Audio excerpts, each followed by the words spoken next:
Viral di media sosial, sebuah video yang memperlihatkan bendera Israel berkibar saat calon Presiden Ganjar Pranowo melakukan kunjungan ke Manado. Kunjungan tersebut diketahui dalam rangka kampanye untuk Pilpres 2024 mendatang. Adapun video tersebut dibagikan akun X @syamsiali2 pada Selasa 17 Oktober 2023. Dalam video tersebut awalnya tampak Capres Ganjar yang dikerubungi oleh sejumlah pendukungnya. Kemudian saat kamera perekam mengikuti arah pergerakan Ganjar ketika hendak memasuki gedung, salah satu pendukungnya tertangkap kamera mengibarkan bendera Israel.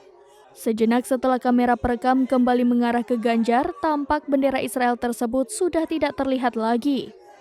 Berdasarkan penelusuran Serambi News pada Senin 19 Oktober 2023, didapati video tersebut merupakan video lama. Diketahui video tersebut terekam saat Ganjar melakukan kunjungan ke Manado, Sulawesi Utara pada Kamis 18 Mei 2023 lalu. Namun video kampanye Ganjar ke Manado tampaknya kembali mencuat gara-gara konflik Israel dan Palestina yang terjadi saat ini.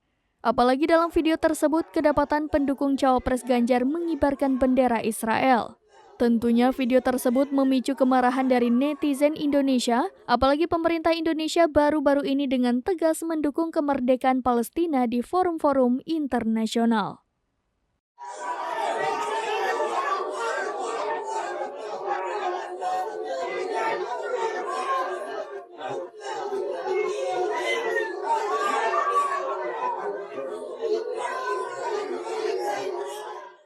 Download Tribun X sekarang, menghadirkan lokal menjadi Indonesia.